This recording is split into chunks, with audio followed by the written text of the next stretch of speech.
Hi everyone, so let's start with today's topic. आज का topic थोड़ा सा डिफरेंट है क्योंकि थोड़ा सा इंटरेस्टिंग टॉपिक हो सकता है कुछ लोगों के लिए। We'll be discussing about alcohol, ethanol. So you know some mostly boys want to know about alcohol, girls को भी इंटरेस्ट होता है, बट ठीक है, हम इसमें वैसे वाला अल्कोहल नहीं पढ़ने वाले हैं, but we'll know all things related to the alcohol. I want to say that before starting the video कि इसमें जो सारी चीज़ें बताई जाएंगी वो सारे के सारे थ्योरेटिकल हैं, इसको कुछ भी प्रैक्टिकली मत करना, राइट? तो प्रैक्टिकली ये टॉपिक नहीं है, इसको सिर्फ समझने के लिए समझो and understand those side effects. And I am nowhere promoting you to consume that substance, right? So let's start with today's video and hopefully if you haven't subscribe to my channel तो आज कर देना यार, कर दो यार, मतलब हाँ जी। तो हम आज बात करने वाले हैं अल्कोहल की, ठीक है। बेसिकली हम बात करेंगे यहाँ पर इथेनॉल या इथाइल अल्कोहल की, या मिथेनॉल या मिथाइल अल्कोहल की, ठीक है।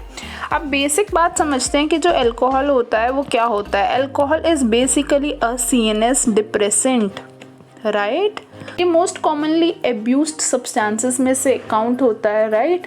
क्योंकि बहुत ज़्यादा इजीली अवेलेबल है ना, मतलब आपको बहुत सारी शॉप्स ऐसी मिल जाएंगी जहाँ पर आप ले सकते हो। और दूसरी चीज़, लोग क्यों ये कंज्यूम करना चाहते हैं mostly, either they have any stress और they want to feel that euphoric state, या फिर उनको अपने माइंड का थोड़ा ऑल्ट्रेशन करना होता है, मतलब anything. I am not saying कि जब आप उदास हो तभी आप कंज्यूम करते हो या जब आप खुश हो तभी आप कंज्यूम करते हो, जस्ट ऑल्टर करना हो तब आप अल्कोहल कंज्यूम करते हो। अच्छा, अब मैं ये नहीं कह रही कि आपको ये कंज्यूम करना है, आई एम जस्ट टेलिंग कि usually how people consume alcohol या एब्यूज़ क्यों किया जा रहा है, राइट? और ये कि जब भी हम अल्कोहल लेते हैं तो वो एब्जॉर्ब कहाँ से होता है, ड्यूओडेनम से होता है। मेटाबोलाइज कहाँ पर होता है, लिवर में जाके मेटाबोलाइज हो जाता है। किस चीज़ को अफेक्ट करता है, वो अफेक्ट करता है हमारे लिम्बो मीजोकॉर्टिकल डोपामीन पाथवे को। I am repeating it again, किस चीज़ को अफेक्ट करता है, लिम्बो मीजोकॉर्टिकल डोपामीन के पाथवे को अफेक्ट करता है, ठीक है। अच्छा, मैंने अभी यहाँ पर बोला कि हम एब्यूज़ करते हैं सब्सटेंस को, तो एब्यूज़ का क्या मतलब होता है कि जब हमको एक फिजियोलॉजिकल टॉलरेंस या डिपेंडेंस हो जाती है किसी भी सब्सटेंस पे। जैसे इस केस में अगर मैं अल्कोहल एब्यूज़ की बात कर रही हूँ, so if I have the physiological tolerance and dependence upon the alcohol, हमें बेशक ये भी पता हो कि उसको कंज्यूम करने के बाद हमें विड्रॉल सिम्टम्स आएंगे या फिर it is not good for our health, then also we want to consume क्योंकि हम उस पर डिपेंड हो गए हैं। दूसरी चीज़ ये है क्योंकि ये मेटाबोलाइज लिवर में हो रही है तो ये सबसे ज़्यादा अफेक्ट या डैमेज भी लिवर को करता है। अगर ये लिवर को डैमेज या अफेक्ट कर रहा है तो इसकी वजह से एंजाइम्स के लेवल्स भी हमको डिफरेंट इंक्रीज्ड मिलते हैं after consumption of alcohol. Forms of alcohol या इथेनॉल के बारे में थोड़ा सा समझ लेते हैं। If we'll come about ethanol तो उसके बारे में थोड़ी सी फॉर्म्स को आपको पता होना चाहिए कि कौन कौन सी फॉर्म में हम कंज्यूम कर सकते हैं या फिर अवेलेबल है वो सब्सटेंस।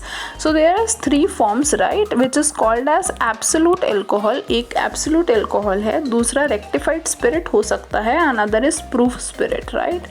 अगर मैं एब्सोल्यूट अल्कोहल की बात कर रही हूँ, इसका ये मतलब है कि 99% वेट बाय वेट इथेनॉल होगा उसमें, राइट। हम यहाँ पर इथेनॉल की ही अभी स्पेसिफिकली बात कर रहे हैं, तो यहाँ पर मैं ये बोल रही हूँ कि 99% वेट बाय वेट इथेनॉल होगा। रेक्टिफाइड स्पिरिट में क्या होता है कि there is 90% weight by weight ethanol, ठीक है। और दूसरी चीज़, जैसे अल्कोहल या इथेनॉल है या ये जो हम जब कंज्यूम करते हैं तो ये कैसे प्रोड्यूस हो रही है, by the fermentation process, right. Either it can be fermentation of sugar cane, it can be fermentation of grapes, it can be fermentation of rice, all those things. तो किसी भी चीज़ का फर्मेंटेशन हो सकता है, वो हर सब्सटेंस टू सब्सटेंस वेरी करेगा, right. If you are consuming beer, whisky, vodka, everything ranges from the fermentation of different substances, right? Then there is this proof spirit. Proof spirit के अंदर क्या होता है कि जब विस्की, गन पाउडर, इन दोनों को हम इग्नाइट कर देते हैं तो वहाँ पर एक्सप्लोजन हो जाता है और जिस लेवल या जिस स्ट्रेंथ का वो निकलता है, that is called as proof strength, कि इतना स्ट्रेंथ है उस पर्टिकुलर अल्कोहल का या उस पर्टिकुलर फॉर्म का, राइट। अब जैसे कोई एक ह्यूमन बीइंग है वो अल्कोहल या इथेनॉल कंज्यूम करता है तो उसके अंदर 3 या 4 टाइप की स्टेजेस के थ्रू वो गुजरता है, राइट। हम ये बोल रहे हैं कि हमको बहुत ज़्यादा यूफोरिया फील होता है या you feel very good after consuming alcohol. तो इसके कुछ स्टेजेस हैं या what process a individual goes through when that person consumes alcohol, उसको समझ लेते हैं। तो first stage that is called as the stage of excitement. अब आपने जब एल्कोहल कंज्यूम करी and it is of less quantity, या फिर जब आपको थोड़ा सा हिट होगा, तब आपको ना एक बहुत ही अच्छा स्टेज में आप लैंड करोगे जिसको हम बोलते हैं स्टेज ऑफ एक्साइटमेंट या स्टेज ऑफ यूफोरिया। यूफोरिया से बेसिकली मतलब ये है कि you will feel happy, you will feel खुश, मतलब आपको आपके हिसाब से चीज़ें लगेंगी, आपको लगेगा कि सब अच्छा हो रहा है, या you will feel very relaxed eight that particular stage of time. तो आपको बहुत ऐसे अच्छी फीलिंग होती है, तो हम बोलते हैं कि आप स्टेज ऑफ एक्साइटमेंट के लेवल पे आ गए हो। जब आपने बहुत थोड़ा सा लेवल कंज्यूम या थोड़ा सा अमाउंट ऑफ एल्कोहल कंज्यूम करा है, जब आप उससे थोड़ा ज़्यादा एल्कोहल कंज्यूम कर लेते हो, then you will land up to the stage of incoordination, right. ये मुझे लगता है कि बहुत बार लोगों ने देखा भी होगा कि इनकोऑर्डिनेशन कैसे हो सकता है। व्हेन वी से इनकोऑर्डिनेशन, इट मीन्स कि जब आपका अल्कोहल का लेवल बहुत ज़्यादा हो जाता है तो आपको अपना गेट भूल जाते हो, तो आप टेढ़ा मेढ़ा चलने लग जाते हो, आपको आपका गेट याद नहीं रहता है, बिकॉज आपके सेरिबेलर फंक्शंस थोड़े से डेविएट हो रहे हैं उस टाइम पे। Becomes either semi conscious at that particular stage और you become little dizzy. So that is the stage of incoordination. आपका दिमाग और आपकी बॉडी की एक्टिविटीज़ मैच आउट नहीं कर रही हैं, क्योंकि आपने अपने जो ब्रेन है उसको डिप्रेस कर दिया है, या फिर वो अब उतने ज़्यादा एक्टिवेटेड स्टेट में नहीं है, तो वो दोनों चीज़ें बैलेंस आउट नहीं कर पा रहा है, right. Now the third stage, which is the third stage is the stage of coma. अब ये क्या होता है कि ये बहुत सीवियर वाली स्टेज होती है। ऐसा नहीं होता कि every person who consumes alcohol lands up to this stage. This stage is basically seen in the patients of chronic alcoholics, right? जो बहुत लंबे टाइम से अल्कोहल कंज्यूम कर रहे हैं, they might land up into the coma, right? And sometimes it is also seen that अगर ज़्यादा ऐसा बहुत ज़्यादा हो जाता है then patient may up to land up to death. So हमको ये चीज़ों का ध्यान रखना होता है कि it is not always about enjoyment and being happy and elated after consuming alcohol, या फिर friends at this stage of your life will force you to consume, मतलब कि यार पी लो यार, क्या है तुम मस्ती नहीं करते हो। But sometimes we should restrict ourselves to that limits, कितनी मस्ती ज़रूरी है और कहाँ पर जाके आपका इंटॉक्सिकेशन हो सकता है इतना कि आप कोमा एंड डेथ में लैंड कर सकते हैं, ठीक है। वहाँ पर आपको उन चीज़ों को स्टॉप करना चाहिए। अब now the next thing is कि जब भी हम अल्कोहल कंज्यूम करते हैं ना, तो जब आप स्टार्टिंग या इनिशियल स्टेजेस में होते हैं, तब तक क्या होता है कि आप कभी भी एक पर्सन को ऑब्जर्व करना एंड यू विल सी कि उनका ना प्यूपिल डायलेट हो रहा होता है। When we feel excited then our pupils get dilated, like whenever you see your crush, whenever you feel like you are interested in somebody, तो आपको उसको देख के बहुत खुशी होती है ना, and when that person is talking to you, your eyes become dilated and you are more focused, you are more excited. Same happens with alcohol, क्योंकि वो भी वहाँ पर यही काम करने वाला है कि to make you feel very excited। तो initial stages के अंदर आपको मिट्रियासिस दिखता है अल्कोहल कंज्यूम करने के बाद, बट जैसे जैसे पेशेंट कोमा के अंदर लैंड करता है, स्टेज ऑफ कोमा तक में आता है, उसकी जो प्यूपिल होती है वो कंस्ट्रिक्ट हो जाती है, राइट। तो हमको उन पेशेंट्स के अंदर मियोसिस दिखता है। So this shift from mydriasis to miosis, this is particularly called as one particular sign which is seen, and this sign is called as McEwan's sign, right. This is called as McEwan's sign. I think so by far we are very very clear. हमने क्या क्या बात कर ली है कि alcohol क्या होता है, अल्कोहल अब्यूज़ क्या होता है, उसके बाद हम ये बात कर रहे हैं कि कौन कौन सी स्टेजेस होती हैं, हमने कहाँ पर एब्जॉर्ब कराया, मेटाबोलाइज कराया, कौन सा सिस्टम अफेक्ट हो रहा है, ये सारी चीज़ें हमने समझ ली हैं, ठीक है। अब ना दो टर्म बहुत फ्रीक्वेंटली मिलेंगे हमें जब हम पूरा अल्कोहल का टॉपिक पढ़ रहे हैं या जब आप रीड करोगे अपनी बुक्स में से। So there will be dependence and there will be addiction.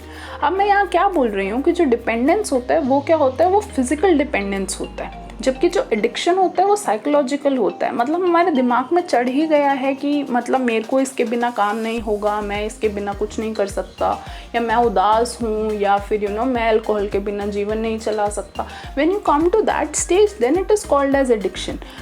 Before that stage आप फिजिकल लेवल पे आपको लग रहा है you require those things, then it is a dependence, like, right. And addiction इतना वो हो जाता है कि दैट बिकम्स अ कंपल्शन। बेशक आपको ड्रग यूज़ के बाद नेगेटिव कॉन्सिक्वेंसेस भी आ जाएं, but after you get into the psychological phase और the addictive phase, then it is a compulsion. You can go up to any extent to achieve that thing और to consume that drug. So that is the difference, basic जो आपको पता होना चाहिए अगर ये दो टर्म्स आपको फ्रीक्वेंटली पढ़ने में आती हैं तो, ठीक है।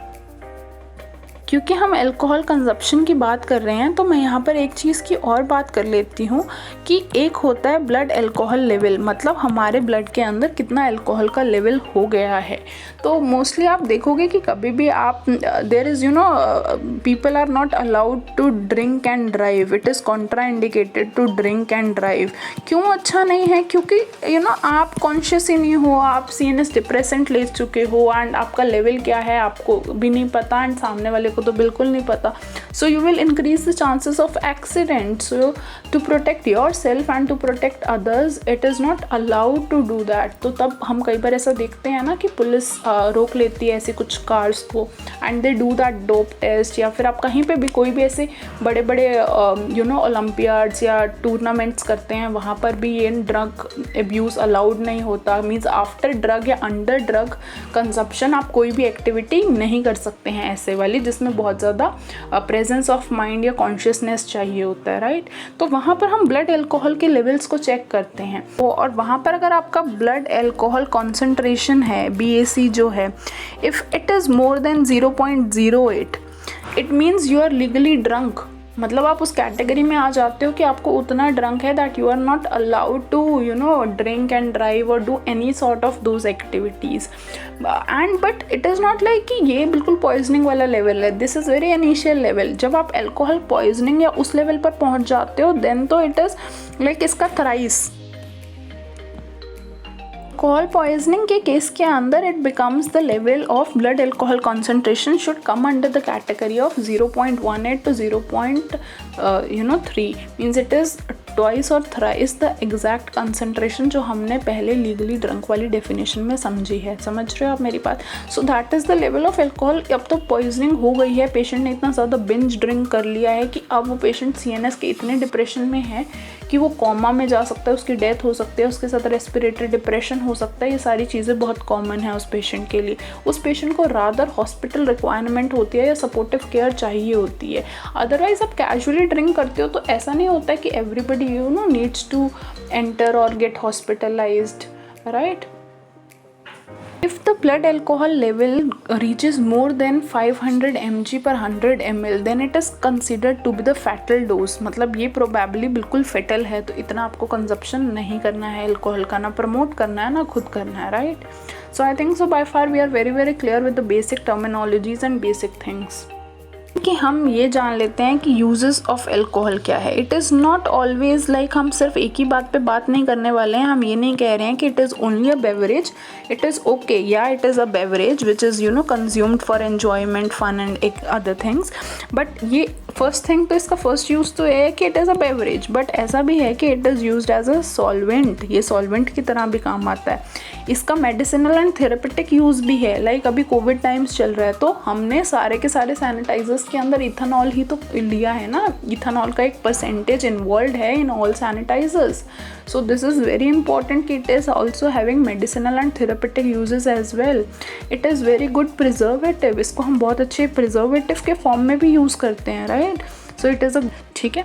अब इसका ये एक और इसका जो इथेनॉल होता है पर्टिकुलरली, उसका एक और बेनिफिट क्या होता है, this is specific to ethanol which is कि it is an antidote in the patients of methanol poisoning. तो मिथेनॉल पॉइजनिंग के लिए जब भी पेशेंट्स होते हैं उनके अंदर हमारे पास ये एंटीडोट होता है ethanol, right. We will discuss this further, but अभी के लिए इतनी सारी बातें समझो। वेरी बेसिक क्वेश्चन कि what is the difference between beer, vodka, rum, whisky और अदर थिंग्स, राइट। अब पर्टिकुलरली ऐसे मैं ये नहीं कहूँगी कि एवरीथिंग इज़ डिफरेंट और somethings I also personally don't know, but जितना भी हमें थ्योरेटिकली बुक्स में लिखा गया है वो इतना लिखा गया है कि जो बियर होती है it has very less amount of alcohol.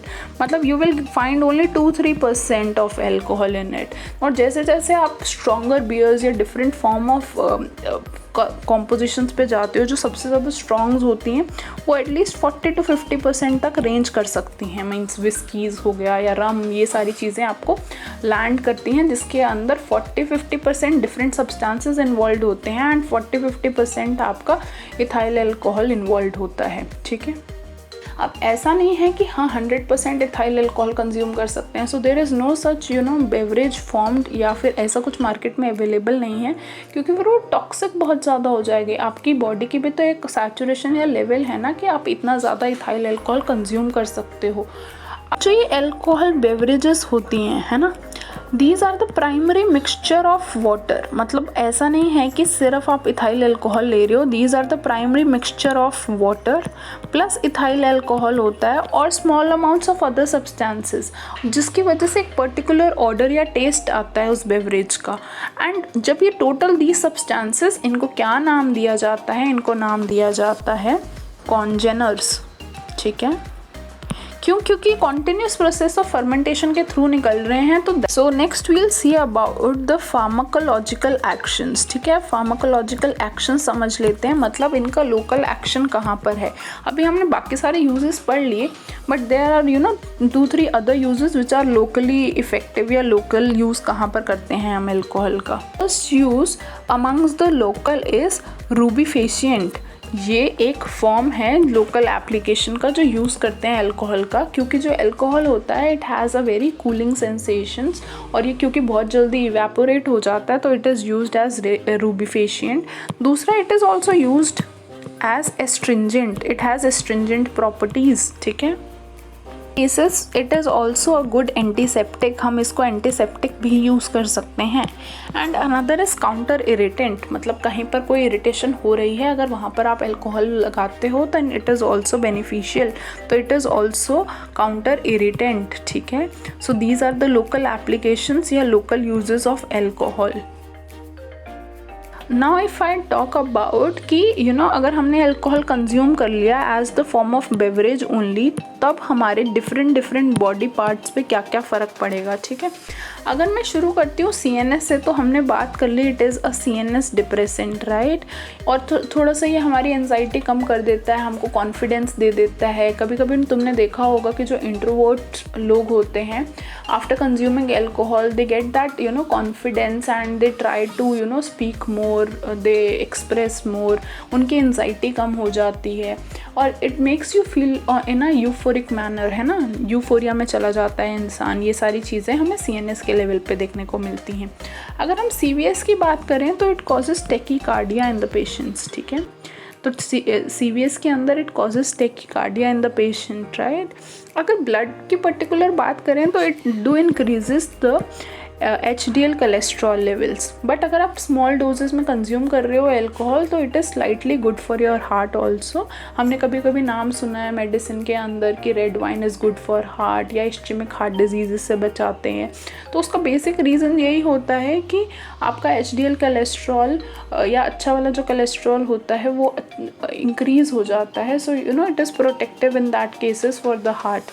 अगर जो पेशेंट की बॉडी टेम्परेचर की बात करें तो यहाँ पर क्या मिलेगा, after alcohol there is a sense of warmth. तो मोस्टली जो ठंडी कंट्रीज़ होती हैं उसके अंदर कैजुअल ड्रिंक है, अल्कोहल लोग डेली बेसिस पे कंज्यूम कर रहे हैं, it is a routine for them, क्योंकि वहाँ इतनी ज़्यादा ठंड है। So to maintain their body temperature या to provide that warmth, so they need it या they consume it on the daily basis.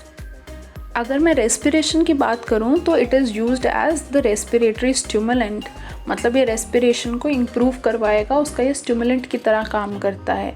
Liver के अंदर इसका मेटाबोलाइज हो रहा है तो ये वहाँ पर फैटी लिवर कॉज कर सकता है पेशेंट्स के अंदर। GIT में इसका एक अच्छा इफेक्ट नहीं है क्योंकि ये GIT या गैस्ट्रिक इरिटेशन कराता है, तो वहाँ पर आपको गैस्ट्रिक पेशेंट्स के अंदर जिनको कोई भी गैस्ट्रिक डिजीज़ हों, अल्सर्स हो, ऐसी चीज़ें नहीं देनी चाहिए या अल्कोहल कंज्यूम नहीं कराना चाहिए, नहीं तो उनको साइड इफ़ेक्ट्स ज़्यादा बढ़ सकते हैं पेशेंट्स के अंदर। अगर मैं किडनी की बात करूँ तो patient lands up to diuresis after अगर हम एंडोक्राइन सिस्टम की बात करें तो वहाँ पर हाइपरग्लाइसीमिया कॉज कर सकता है। क्यों हाइपरग्लाइसीमिया? क्योंकि शुगर केन रेजिड्यू हो गया या फिर ग्रेप्स हो गए, राइस हो गए, ऑल दीज आर फ्रक्टोज वाले कंटेंट्स हैं जिसके अंदर सारा शुगर ही शुगर है। तो आपने वो तो दिया ही दिया है, साथ में आप ये जो अल्कोहल दे रहे हैं इसकी वजह से भी, so patient might land up into more consumption of glucose or more consumption of sugar in this form of alcohol, right? So these are the general effects which are seen on the normal body after the consumption of alcohol. We will see about the drug interactions which are seen with the alcohol. Drug interaction कैसे हो सकते हैं कि ये synergistic effect show कर सकता है। किन पेशेंट्स के अंदर जो एंटी एंजाइटी, एंटी डिप्रेसेंट्स पे पहले हैं उनके अंदर बेटर और फील करा सकता है अगर साथ में पेशेंट ने अल्कोहल कंज्यूम कर ली गलती से या बाई चांस। ऐसा नहीं कि आपको हमेशा करवानी ही है उसको कि और अच्छा होगा, but if by chance this happens then it might land into the synergistic effect. अगर आप एस्पिरिन या एनसेड्स पे है पेशेंट और वो अल्कोहल कंज्यूम कर लेता है तो ये नहीं होना चाहिए, पेशेंट को थोड़ा ध्यान रखना चाहिए क्योंकि otherwise it leads to the increase in the chances of gastric bleeding. तो ऐसी ऐसी कुछ इंट्रैक्शंस हैं जिनके बारे में हमें पता होना चाहिए, right?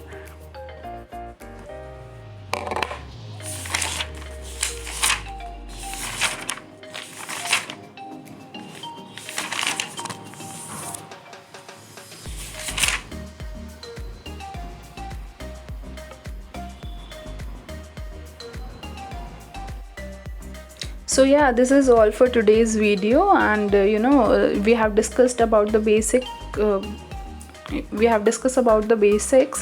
related to alcohol, and in the next video I'll be covering the other part and we'll be completing the topic of alcohol. So alcohol topic will come in 2 parts. This was the first part of the alcohol video and this was it for today's lecture, and इसके next part के अंदर हम contraindication समझेंगे या फिर total mechanism of action समझेंगे, drugs कहाँ कहाँ पर काम कर रही हैं.